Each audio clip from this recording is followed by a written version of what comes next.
Hello everyone, কথায় আছে সব চাকরি একদিকে আর রেলের চাকরি একদিকে।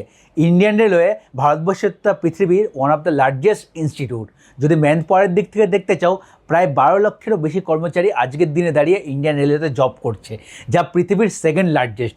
আর রেলে যারা চাকরি করে সকলেই জানে তাদের একটা আলাদাই রেসপেক্ট সব জায়গায় পায় তারা, এবং সেটা ডিপেন্ড করে তুমি রেলের কোন গ্রুপে চাকরি করছো বা কোন পোস্টে চাকরি করছো। এবার সেই চাকরিটা যদি জুনিয়র ইঞ্জিনিয়ার হয়ে থাকে অথবা রেলওয়ের একজন ইঞ্জিনিয়ার হয়ে থাকে, তাহলে সেই রেসপেক্টটা কিন্তু আরও অনেক গুণ বেড়ে যায়। তো আজকের এই ভিডিওতে আমি সেই আরআরবি জুনিয়র ইঞ্জিনিয়ার এক্সাম সম্বন্ধে তোমাদের সঙ্গে কথা বলতে এসেছি, এবং 2025 আরআরবি যেই এক্সপেক্টেড ভ্যাকেন্সি আসার কথা, সেই আরআরবি যেই জন্য তোমরা কী করে প্রিপারেশন করবে সেটা নিয়ে আমি ইন ডিটেলস ডিসকাশন করতেছি তোমার সাথে। এই ভিডিওতে আমি তোমার সাথে কী কী ডিসকাস করবো জেনে নাও। এই ভিডিওতে আমি তোমার সঙ্গে ডিসকাস করবো এক্সাম মোটামুটি কবে হতে পারে, তোমরা কী করে প্রিপারেশন করবে, প্রিপারেশন সোর্স তোমাদের কী কী হতে পারে, বই তোমাদের ফলো করার দরকার আছে কি নেই, তোমাদের এক্সাম প্যাটার্ন কী হবে, তোমরা টেকনিক্যাল নন টেকনিক্যাল কী করে স্প্লিট করবে, কী করে পড়াশুনো করবে, টেস্ট সিরিজ তোমার লাইফে কবে ইন্ট্রোডিউস করবে, টেস্ট সিরিজ কতটা ইম্পর্টেন্স তোমার লাইফে, তোমার কেরিয়ারে, তোমার ফাইনাল সিলেকশনের জন্য, এবং যাবতীয় যা তথ্য যেটা তোমার আরআরবি যেই 2025 ক্র্যাক করার জন্য জরুরি। এই ভিডিওতে আমি একটা ডিটেলস 10 মাসের মাস্টার প্ল্যান তোমাদের জন্য নিয়ে চলে এসেছি। এটা মাথায় রেখে যে 10 মাস পরে তোমাদের আরআরবি যেই CBT2 এক্সামটা হবে, ঠিক আছে? তো চলো ভিডিওটা লেট না করে মেইন টপিকে চলে আসা যাক। তো আমি সবার আগে তোমাদের জন্য আমার বোর্ডে চলে আসছি, এক এক করে তোমাদের জন্য সব এক্সপ্লেন করব, ঠিক আছে? তো দেখো, সবার আগে তোমাদের জানতে হবে যে আরআরবি যেই এক্সামটা হবে সেই এক্সামটার এক্সপেক্টেড ডেট কত। প্রিপারেশন যখন আমি করছি, একটা তোমাদের মাস্টার প্ল্যান দিচ্ছি, তো একটা এক্সপেক্টেড ডেট নিয়েই চলবো। তো আমার যে প্রথম পয়েন্ট হবে ডিসকাশনের, সেটা হচ্ছে এক্সপেক্টেড ডেটস। তো আমি লিখছি এক্সপেক্টেড ডেটস, যেটা আমি এক্সপেক্ট করছি। এটা হবে কোনো গ্যারান্টি নেই, কিন্তু আমি এক্সপেক্ট করছি এই ডেটটা হবে। একবার ভিডিওটা শুরু করার আগে আমি আমার ফোকাসটা চেক করে নিচ্ছি, 1 মিনিট ওয়েট করো তোমরা। তো আমার ফোকাস ঠিকই আছে। তো চলো, যেটা এক্সপেক্টেড ডেটগুলো বলছি। দেখো, এখনও আমাদের কিন্তু আরআরবি যেই নোটিফিকেশান আসেনি, ঠিক আছে? তো লাস্টবার আমাদের যত সম্ভব জুলাই মাসে নোটিফিকেশান এসেছিল।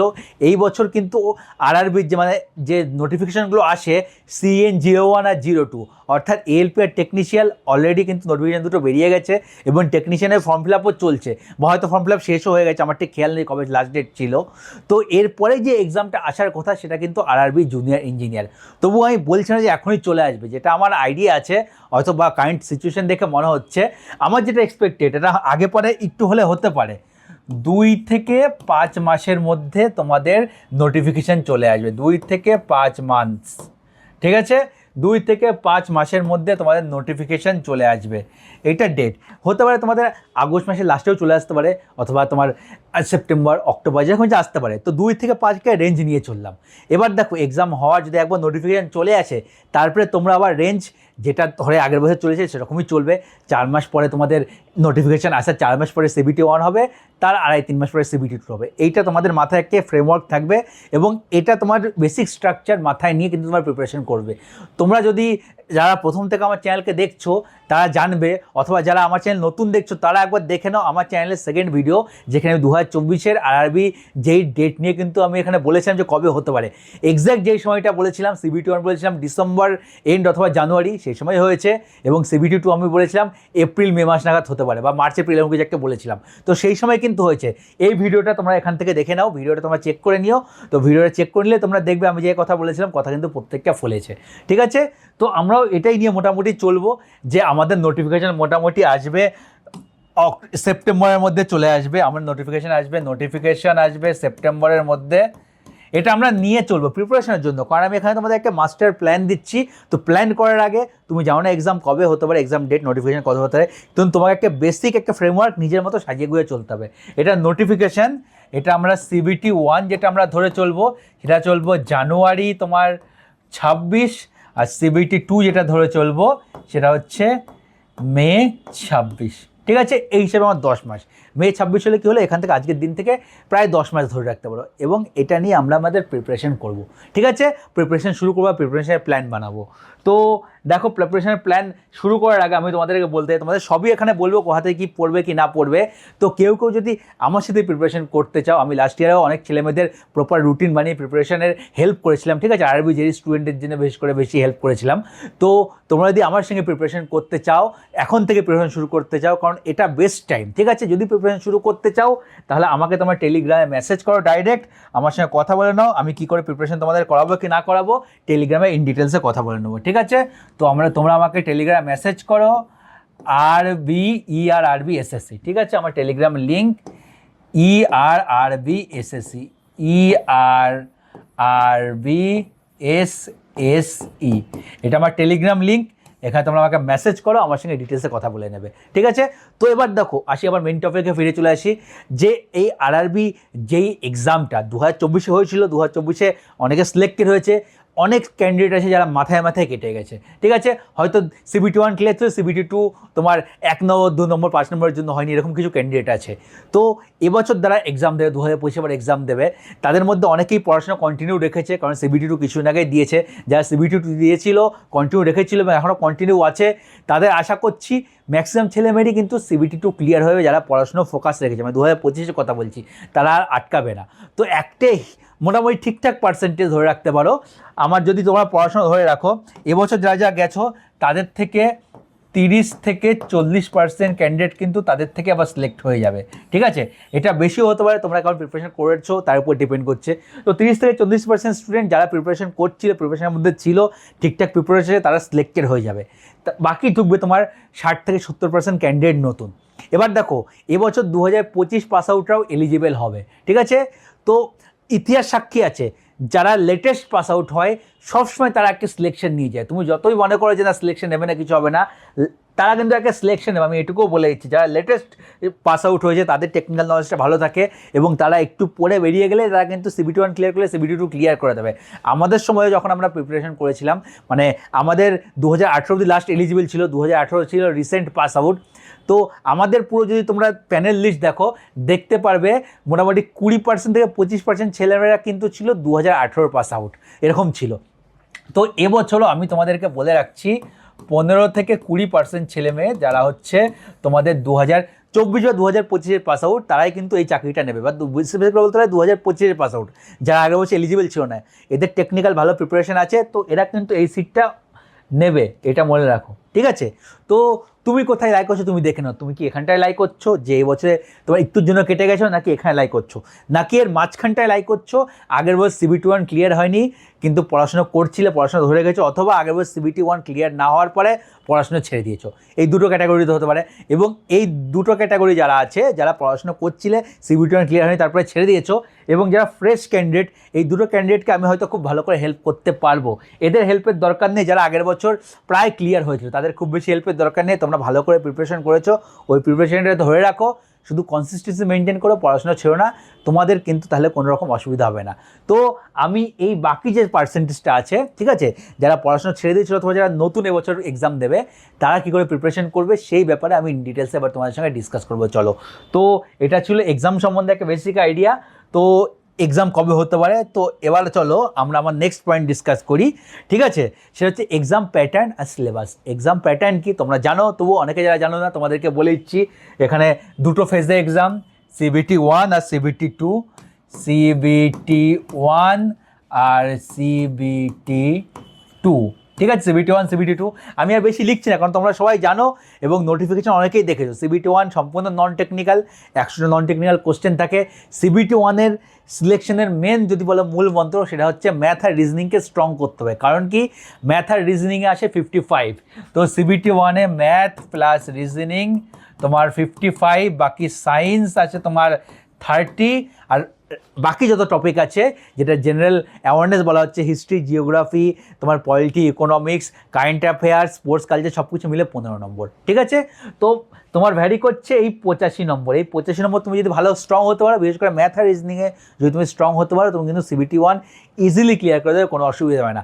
ছেলেমেয়েরা ম্যাথ আর রিজনিং ভালো করে প্র্যাকটিস করতে পারে না বা এটা নিয়ে ভয় পায়, জানে। এবার যারা দেখো আরআরবি জেই দেবে, সবাই ইঞ্জিনিয়ারিং ব্যাকগ্রাউন্ড থেকে আছে, ঠিক আছে? তো ম্যাথ আর রিজনিং সবারই মোটামুটি স্ট্রং হওয়ার কথা। তো ম্যাথ আর রিজনিং যদি প্র্যাকটিস করে এখন থেকে, আশা করছি না তোমাদের আটকাবে, ঠিক আছে?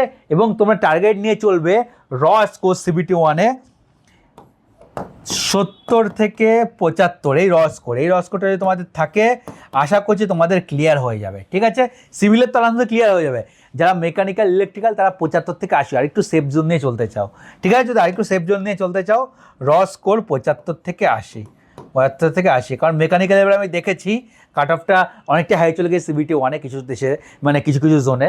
তো মেকানিক্যালরা বা ইলেকট্রিক্যালরা আরেকটু তোমরা এক্সট্রা নিয়ে চলতে পারো, ঠিক আছে? সিভিলের 70-এর উপরে পেলে সিভিলের কাট অফ CBT 1-এ ক্লিয়ার হয়ে যাবে, এটুকু আমি তোমাদের কথা বলতে পারি। এবং এক্ষেত্রে তোমাদের ম্যাথ আর রিজনিং এই দুটোই খুব ভালো করে প্র্যাকটিস করতে হবে। কোথা থেকে পড়বে, কোথা থেকে প্র্যাকটিস করে, একটু পরে আসছি, দাঁড়াও। এবার আসছি CBT 2-তে। CBT 2-র জন্য তোমাদের কী করতে হবে? টেকনিক্যাল টোটাল 150 নম্বরের পরীক্ষাতে আমাদের 100 নম্বর টেকনিক্যাল, 10 নম্বর তোমাদের এনভায়রনমেন্ট অ্যান্ড পলিউশন, 10 নম্বর তোমার আছে basic of computer, 15 number physics chemistry. এখানে আছে গেল 35, টোটাল হলো 135, আর 15 নম্বর জেনারেল অ্যাওয়ারনেস পার্ট সম্পূর্ণ। তো মেন খেলা টেকনিক্যালের, তোমার রেলের সিলেকশন তোমাকে করাবে কিন্তু তোমার টেকনিক্যাল নলেজ, তোমার নন টেকনিক্যাল তোমার রেলের সিলেকশন করাবে না। CBT 1টা কি জাস্ট সিলেক্টিভ, যদিও তোমার এখানে প্রত্যেকটা ডিপার্টমেন্ট ওয়াইজ মানে সাব ডিপার্টমেন্ট ওয়াইজ আলাদা কাট অফ ক্লিয়ার হয়, কিন্তু তবু হলো জাস্ট সিলেক্টিভ রাউন্ড, এটা একটা নম্বর যোগ হয় না।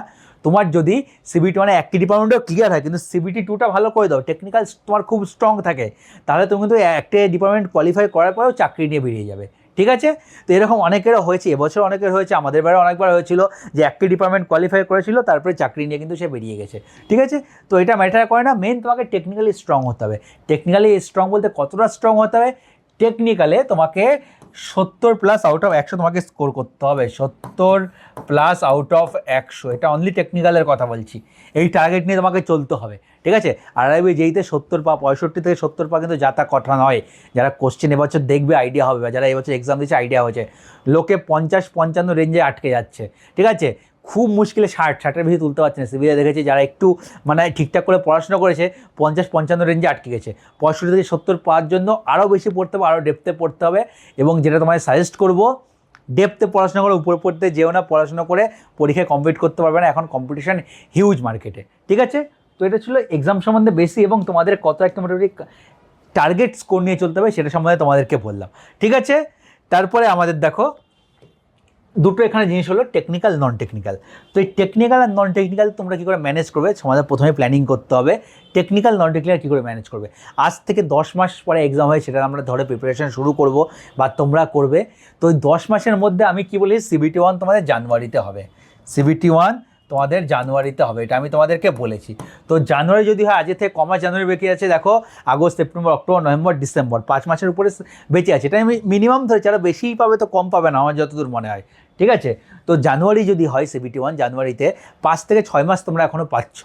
এবার দেখো 5 থেকে 6 মাস, যতদিন তোমাদের নোটিফিকেশান না আসছে, সবার আগে দেখো তোমাদের মিনিমাম 8 ঘন্টা তো স্টাডি করতেই হবে, 8 আওয়ার্স, ঠিক আছে? তার কমে আজকের দিনে যা কম্পিটিশান চান্স না, মিনিমাম 8 আওয়ার্স। এবং এটা ডেডিকেটেড স্টাডি।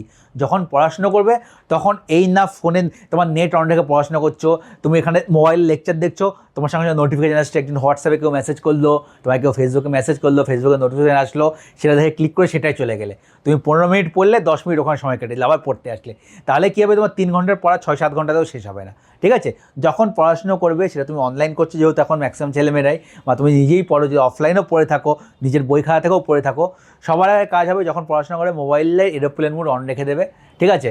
বাড়িতে থেকে যারা পড়াশোনা করে এরোপ্লেন মোড সম্পূর্ণ অন। খুব দরকারি, তোমার ফোন আসলে তোমার কাছে না পেলে তোমার বাবা মার কাছে আসবে, তোমার বাবা মা তোমাকে ডেকে নেবে, ঠিক আছে? ফোনের এরোপ্লেন মোড অন, কোনো কারণ তুমি ফোনে যখন লেকচার দেখবে, ফোনের এরোপ্লেন মোড অন না থাকে, যদি সাইলেন্ট করা থাকে নোটিফিকেশান আসবে, তুমি আটকাতে পারবে না। নেট বন্ধ থাকলে তোমার কাছে কল আসলে আসতে পারে, সেগুলো তোমাকে ডিস্ট্র্যাক্ট করবে। সব রকম ডিস্ট্র্যাকশন থেকে দূরে থাকবে, এবং শুধু মন দিয়ে পড়াশোনা করবে, এবং 8 ঘন্টা এরকম করে পড়াশোনা করতে হবে উইথ ফোকাস। মনে করবে এটা তোমার একটা চাকরি, তুমি যখন চাকরি করবে, ঠিক আছে, এরপরে তোমাকে 8 ঘন্টা মিনিমাম চাকরির পিছনে দিতেই হবে। তুমি সেই চাকরিটা এখন দিচ্ছ, তুমি সেই 8 ঘন্টাটা করছো এখন পড়াশোনার পিছনে, এবং এই যে হার্ডওয়ার্কটা করছো এটা তোমাকে সারা লাইফ পে অফ করবে, ঠিক আছে? একবার তুমি যখন রেলের চাকরি পেয়ে যাবে, as a junior engineer join করবে, তারপরে তোমার লাইফটা সারা জীবনের মতো চেঞ্জ হয়ে যাবে, এটা তোমাদের বলতে পারি, ঠিক আছে? তো এই 8 ঘন্টা তোমাকে ডেডিকেটেড বের করতে মিনিমাম, এর থেকে বেশি করলে তো বেশি, ঠিক আছে? এবার যতদিন না তোমার আরআরবি যেই CBT 1 নোটিফিকেশান আসছে, ঠিক আছে, ততদিন তোমাকে স্প্লিট করতে হবে, আমি পার্সেন্ট টু পার্সেন্ট ডিপেন্ড করে, 60-70% তোমার টেকনিক্যাল, আর তোমার 40-30% এটা তোমাদের নন টেক। টাইম কথা বলছি, টাইম ডিভাইড করতে হবে, মানে তুমি 8 ঘন্টা হয়, মোটামুটি তো 5 থেকে 5.5 ঘন্টা টেকনিক্যালে দেবে, এটা তোমার 3 ঘন্টা মতো, 2.5 থেকে 3 ঘন্টা তুমি নন টেকনিক্যালে দেবে, তার বেশি কিন্তু না। নন টেকনিক্যাল এখন বেশি সময় দেওয়ার দরকার নেই। আর নন টেকনিক্যালেও ফোকাস কিসে করবে প্রথমে? ম্যাথ আর রিজনিংয়ে। ম্যাথ আর রিজনিং তোমাকে ফোকাস করতে হবে, কারণ 55 নম্বর ওখানে আছে, একটু ভালো করে প্র্যাকটিস করলে 55-50 তোলা খুব বেশি টাফ না। 55 যদি 50 তুলে ফেলতে পারো, তোমার CBT 1 ক্লিয়ার কেউ আটকাতে পারবে না। ঠিক আছে, তো ম্যাথ রিজনিং ভালো করে প্র্যাকটিস করবে। তুমি যদি দিনে 2.5 ঘন্টাও ম্যাথ রিজনিংয়ের পড়াশোনার পিছনে দাও, ঠিক আছে, মানে টোটাল পড়াশোনার পিছনে দাও, প্রথম ম্যাথ রিজনিং এত স্ট্রং করে ফেলো, সায়েন্স ধীরে ধীরে ইন্ট্রোডিউস করো নিজের মানে ইসেতে। যখন তোমার নোটিফিকেশন বেরোবে তখনও সায়েন্স পড়লে তুমি সায়েন্স কভার করে দিতে পারবে, খুব বেশি অসুবিধা হবে না। ম্যাথ রিজনিং এখন থেকে প্র্যাকটিস করে যাও। ম্যাথ রিজনিং একবারে স্ট্রং হয়ে গেলে তোমার পরীক্ষার CBT 1 ক্লিয়ার হতে কেউ আটকাতে পারবে না, এটুকু বলতে পারি।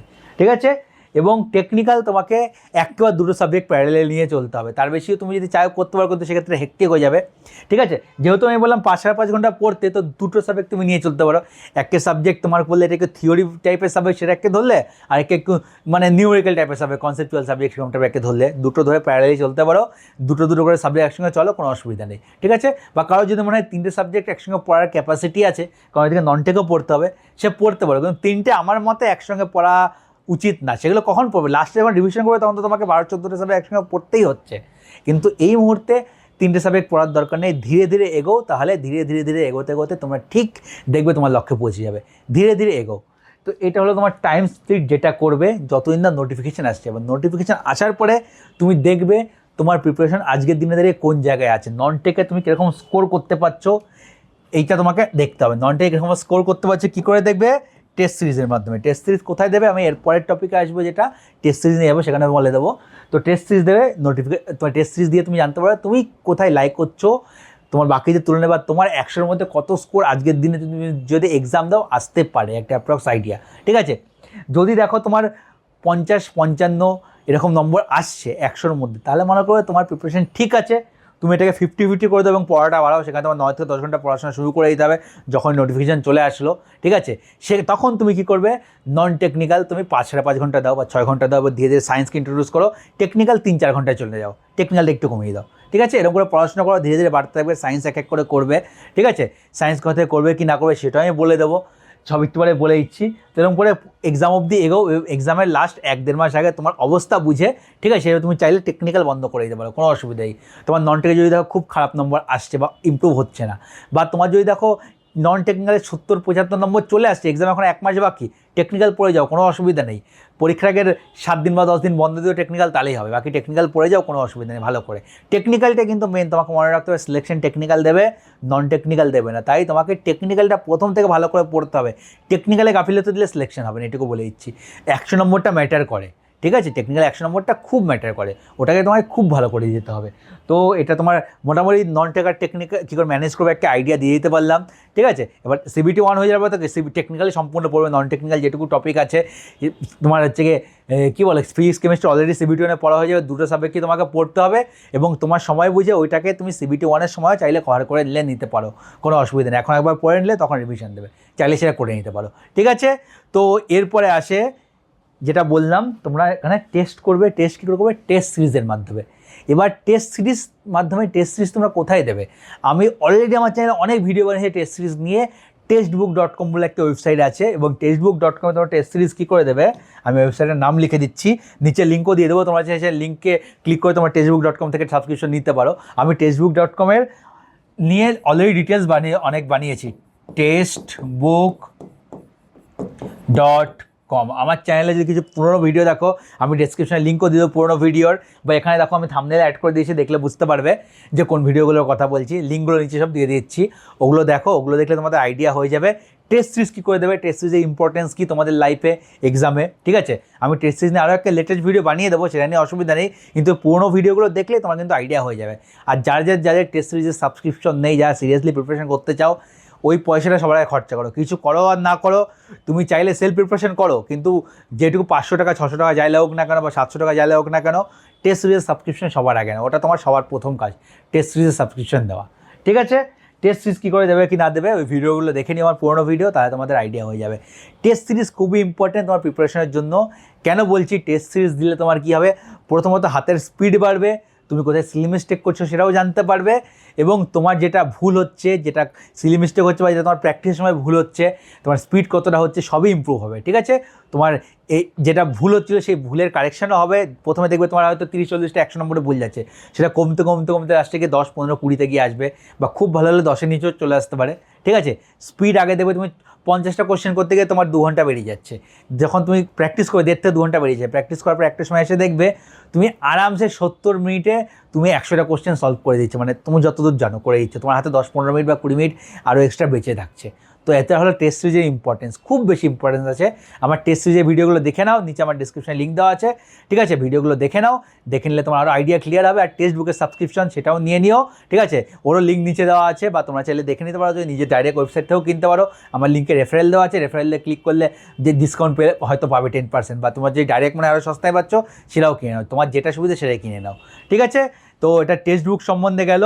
এরপরে হয়ে গেলে তোমরা পড়বে কোথা থেকে বা প্র্যাকটিস কোথা থেকে করবে। আমি তো বললাম তখন মেটেরিয়াল এই পড়বে ওই পড়বে, পড়ার সোর্স দেখো কী কী আছে। ঠিক আছে, যদি তোমরা যাও যে পেইড কোথা থেকে পড়তে, পয়সা দিয়ে পড়তে, ঠিক আছে, সেক্ষেত্রে বলবো CBT 1-এর জন্য, RRB CBT 1-এর জন্য দেখো অনেকেই পড়ায়। ঠিক আছে, এবার আমার মনে হয় কোনো একটা ইনস্টিটিউট ধরে নিয়ে পড়া ভালো। আজকাল ফিজিক্সওয়ালা কমপ্লিট তোমাদেরকে পড়াচ্ছে, ফিজিক্সওয়ালা, তো ফিজিক্সওয়ালার তোমরা কোর্স নিতে পারো। তোমার যদি বলো স্যার এখন ফিজিক্সওয়ালার কোর্স করতে হবে, এখন তো কোনো RRB JEE ওরিয়েন্টেড কোর্স করাচ্ছে না, হ্যাঁ RRB JEE করাচ্ছে না, RRB NTPC রিসেন্ট মানে ওরা করিয়েছে বা করাচ্ছে।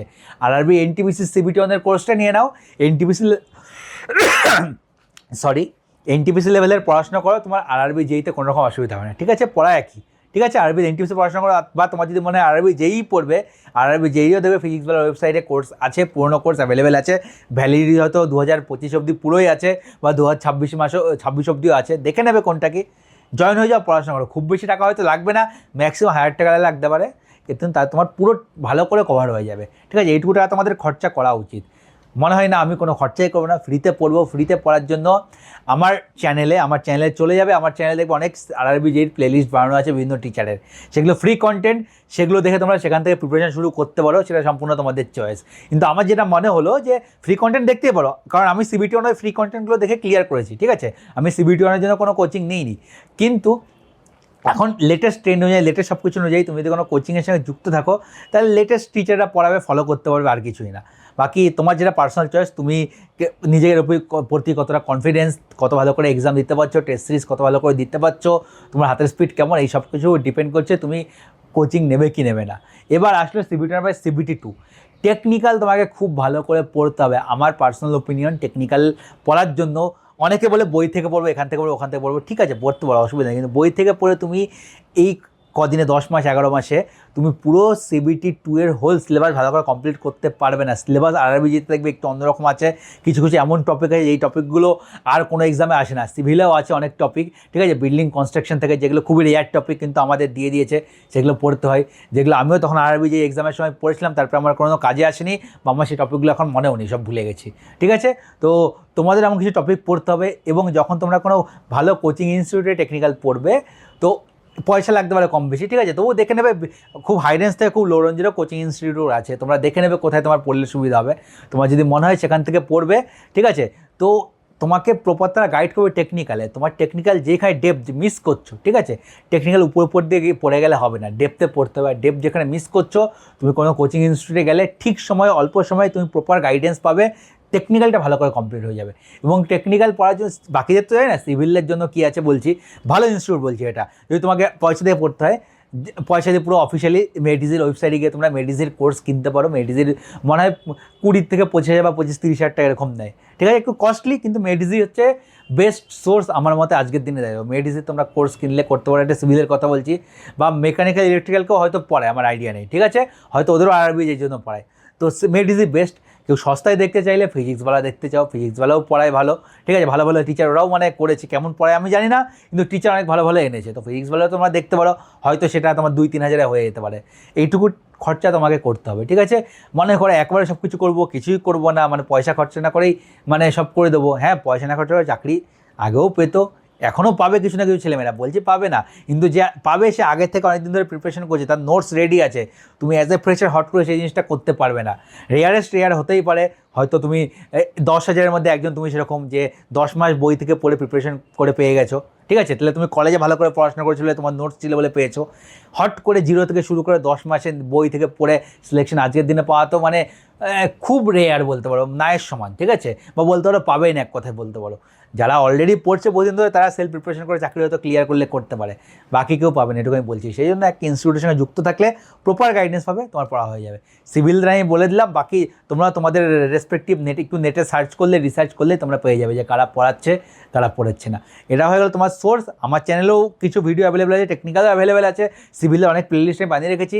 কেউ তোমার কারণে কোথাও পয়সা তোমার ফ্রিতেই পড়বো, ওগুলো থেকেও পড়তে পারো, ঠিক আছে, ওগুলো ভালো খারাপ নয়, ঠিক আছে, ওখান থেকে তোমরা পড়ো, যেখান থেকে পড়বে না কেন প্রপার নিজের হাতে নোটস বানাবে, পিডিএফের মাধ্যমে যাবে না, পিডিএফ খুব খারাপ, তোমার প্রিপারেশনকে পিছিয়ে দেয়। নিজের হাতের হ্যান্ডরিটেন নোটস থাকবে, যেটা তুমি যখন পরীক্ষার আগে রিভিশন দিয়ে পড়বে, তোমার খুব তাড়াতাড়ি সেগুলো রিকল করতে পারবে, ঠিক আছে, তোমার মনে পড়বে এটা আমি এই করে পড়েছিলাম, ওটা ওই করে পড়েছিলাম, তোমার রিকলটা খুব তাড়াতাড়ি হবে, এবং তুমি এক্সামে বাকিদের থেকে 10-15% অলরেডি এগিয়ে থাকবে। তুমি যদি প্রত্যেকটা টেকনিক্যাল সাবজেক্টের নোটস নিজের হাতে করে লিখে লিখে বানাও, একবার কষ্ট হবে, প্রথমবার বানাতে কষ্ট হবে, কিন্তু একবার বানিয়ে নেওয়ার পরে তুমি দেখবে তোমার মানে আলাদা একটা কনফিডেন্স তোমার মধ্যে চলে আসবে। তুমি পরীক্ষার তুমি আলাদাই কনফিডেন্স ফিল করবে। তুমি দেখবে তোমার বন্ধুরা যেখানে ল্যাক করছে, ভুলে যাচ্ছে, তোমার মাথায় মনে আছে, কারণ তুমি নিজের হাতে লিখে লিখে প্রত্যেকটা নোটস বানিয়েছিলে, ঠিক আছে। তো যে জিনিস লোকের মনে থাকছে না, তোমার ইজিলি মনে থেকে যাচ্ছে, তুমি ভালো করে লিখে লিখে পড়েছিলে বলে। তো এখান থেকে তোমাকে সোর্স সম্বন্ধেও বলে দিলে হলাম, ঠিক আছে। তো এবার দেখো, অনেকে জিজ্ঞাসা করে, এটা আমি বলেছি, বইয়ের দরকার আছে কি নেই। আমার মনে হয় এত অনলাইন এখন সোর্স অ্যাভেলেবেল আছে, বই তোমার কেনার কোনো দরকার নেই, বই কিনে পয়সা নষ্ট হবে, ঠিক আছে। আমি বলছি পার্সোনাল এক্সপিরিয়েন্স থেকেই বলেছি, প্র্যাকটিসের জন্য বই করার দরকার নেই, প্র্যাকটিসের জন্য 1000টা কোশ্চেন টেক্সট বুকেই পেয়ে যাবে, textbook.com, যেটা বললাম টেস্ট সিরিজের জন্য প্রচুর প্র্যাকটিসের জায়গা আছে, ওখানে ডাইরেক্ট প্র্যাকটিস করবে। যখন তুমি কোনো কোচিং ইনস্টিটিউটে পড়বে, টিচারের কাছে পড়বে, সেই টিচারও তোমাকে প্রচুর নিজের কোশ্চেন দেবে প্র্যাকটিস করার জন্য, এত কোশ্চেন প্র্যাকটিস হয়ে যাবে, আলাদা করে কোনো বই কেনারই দরকার নেই, ঠিক আছে। তারপরে মনে হয় বই কিনবো, ঠিক আছে, আমি সায়েন্সের বই কিনবো, সায়েন্সের এমসিকিউ পড়ার জন্য করবো, ম্যাথের কিনবো, রিজনিংয়ের কিনবো, ম্যাথ রিজনিংকেও দরকার নেই, সম্পূর্ণ প্র্যাকটিসের উপরে। যদি কারণ মানে সায়েন্সের বই তারপরেও কিনবো, ঠিক আছে, আমি নিচে লুসেন্টের একটা বই লিঙ্ক দিয়ে দিয়েছি, ওখানে সায়েন্স আর জেনারেল অ্যাওয়ারনেস, ওগুলো যদি চাও তোমরা তাহলে কিনতে পারো, কিন্তু আমার মনে হয় কেনার দরকার নেই। তবুও কারো খুব ইচ্ছে থাকলে আমি নিচে বই দিয়ে দিয়েছি, তোমাদের বই কোথাও খুঁজতে হবে না, লুসেন্টের বই আমি নিচে ডিসক্রিপশনে লিঙ্ক দিয়ে দিয়েছি, ঠিক আছে, সেখান থেকে তোমরা কিনতে পারো। তো এটা হয়ে গেল মোটামুটি পড়ার সম্বন্ধে। দেখো আর বেশি কিছুই না, বললাম তো অনেক কিছুই, তোমাদেরকে বলে দিলাম কী পড়বে কী না পড়বে, কী করে স্প্লিট করবে কি না করবে, তো আলটিমেটলি পড়াশোনাটা তোমাকেই করতে হবে, আমি তোমাকে পড়িয়ে দেবো না। হ্যাঁ, আমি এটা বললাম, যদি তুমি আমার সঙ্গে প্রিপারেশন করো, আমি একটা প্রপার রুটিনে তোমাদেরকে গাইড করতে পারো, বাকি পড়তে তো তোমাকেই হবে, আমি তোমাকে পড়িয়ে দেবো না। আমি তোমাকে 8 ঘন্টা 9 ঘন্টা 10 ঘন্টা একটা রুটিন বানিয়ে দিতে পারি, রুটিনটা ফলোর দায়িত্ব তোমার, ঠিক আছে। তুমি ফলো না করলে তুমি নিজেকে ধোকা দেবে, ঠিক আছে। নিজেকে 1 বছর 2 বছর ধোকা দিতে পারো, কিন্তু তার বেশি নিজেকে ধোকা দিতে পারবে না, সারা জীবন কষ্ট করতে হবে এখন যদি নিজেকে ধোকা দাও। তো নিজেকে ধোকা না দিয়ে পুরো ফোকাস থেকে পড়াশোনা করো, তবে চাকরিটা পাবে, ঠিক আছে। আজকের দিনে বলছি, আমি ভিডিও বানাচ্ছি, আজকের দিনে আমার এই ভিডিওটা দেখিয়ে হয়তো 50 থেকে 100 জনের খুব জোশ আসলে পড়াশোনা করবো, কিন্তু আলটিমেটলি দেখা গেছে 2-3 মাস পরে, 4 মাস পরে তার 90% ছেলেমেয়েরা জোশ হারিয়ে ফেলে, ঠিক আছে, ধীরে ধীরে হাঁটা শুরু করে, কিছুদিন পরে 50% জোশ হারিয়ে ফেলবে, তার কিছুদিন পরে আরও 10-15% করতে করতে করতে করতে ফাইনাল এক্সামের আগে 10%-12% ছেলেমেয়েরাই অ্যাক্টিভ থাকে, যারা পড়াশোনা করে, ঠিক আছে, তারাই কম্পিটিশন করে, প্রত্যেক এক্সামেই ওই 5-10% ছেলেমেয়েরাই ভালো করে পড়াশোনা করে যায়, তারাই কমপ্লিট করে এবং তারাই কিন্তু চাকরিটা নেয়। সেই জন্য দেখবে আমি লাস্ট যে ভিডিও বানিয়েছিলাম যে দুটো চাকরি আছে, তাদের দুটো চাকরি তারা কেন পেয়েছে, তারা যখন পড়াশোনা করেছে, ভালো করে পড়াশোনা করেছে, সেই জন্য ভালো করে যখন পড়াশোনা করেছে, তারা একসঙ্গে 2টো চাকরি ক্লিয়ার করেছে। এমন ছেলেও আছে যে 3টে চাকরি ক্লিয়ার করেছে, এমন ছেলের সঙ্গে আমার কথা হয়েছে, মানে তার এসএসসি যেই আছে, আরআরবি যেই আছে হাতে, ডব্লিউপিএসসি যেইও পেয়েছে 3টে চাকরি, কারণ সে ভালো করে নিজেকে রেডি করেছে, টেকনিক্যাল রেডি করেছে, একবার প্রচুর খেটে পড়েছে। সব যখন তোমরা তা মানে মস্তি করে বেরিয়েছো, এদিকে ঘুরে বেরিয়েছো, সে শুধু পড়াশোনাই করেছে, পড়াশোনায় ফোকাস রেখেছে, শুধু পড়ে গেছে, সে কোনো আত্মীয়র অনুষ্ঠানে যায়নি, তার দুঃসম্পর্কের ভাইয়ের বিয়েতে যায়নি, দুঃসম্পর্কের কোনো হচ্ছে গিয়ে বাড়ির অনুষ্ঠানে যায়নি, কিচ্ছু করেনি। সে দুর্গাপুরের সময় বাড়িতে থেকে হয়তো একদিন বেরিয়েছিল, অঞ্জলি দিয়ে চলে এসছে, আর কোথাও বেরোয়নি, অন্য কোনো অনুষ্ঠানে যায়নি, সে সেটা এখন হাতে 3টে চাকরি নিয়ে বসে আছে। আর তুমি সব গেছো, তোমার মাসির পিসির ছেলের কার একটা বিয়ে আছে, সেখানেও চলে গেছো, বন্ধুরা ঘুরতে আছে, সেখানে 7 দিনের ট্রিপ করে চলে আসলে, সে না তুমি এখানে ঘুরে বেড়াচ্ছ সারা জীবনে, এই করেই ঘুরে বেড়াতে হবে, আর জীবনে কিছু হবে না যদি এরকম করে ঘুরে বেড়াও। এবং এখনও যদি তোমার মনে হয় এরকম করেই ঘুরে বেড়াবে, মানে মানুষ তো বছরে তোমার 1 মাস নষ্ট করে এদিক সেদিক ঘুরে বেরিয়ে বা এর এখানে সেখানে গিয়ে সেই জিনিসটা বাড়াতে পারলে অনেকটা সময়, কষ্ট সারা জীবন করতে হবে না, 1 বছর বা 1.5 বছর ভালো করে করতে হবে। সেটা যদি করতে পারো, যারা যারা প্রিপারেশন করছো, যারা যারা বিগিনার হবে প্রথম থেকে শুরু করবে, যারা যারা আগের বছর CBT 1-এর পরে ছেড়ে দিয়েছিলে প্রিপারেশন, আরেকবার সুযোগ আসছে, ভালো করে পড়ো, এবছর চাকরি নিয়ে বেরিয়ে যাও। 26-এ ইলেকশন হয়ে যাওয়ার পরে কী হবে কেউ বলতে পারছে না, রাজ্য সরকারের কত চাকরি দেবে তারও কোনো গ্যারান্টি কেউ দিতে পারছে না, রেলে তারপর আবার কবে আসবে ভ্যাকেন্সি, যদিও রেল বলেছে প্রত্যেক বছর আনবে, 26 আবার কতদিন পরে আসবে কি না আসবে সেসব এখন তো বলা যায় না, তো যখন আসবে তখন দেখা যাবে। তাছাড়া আরও 1 বছর ওয়েট করতে নিশ্চয়ই তুমিও চাইবে না, আমিও চাইবো না যে কেউ 1 বছর ওয়েট করো। 1 বছর ঘরে বসে প্রিপারেশন করা যে কতটা কষ্ট, যারা পড়াশোনা করে তারাই জানে।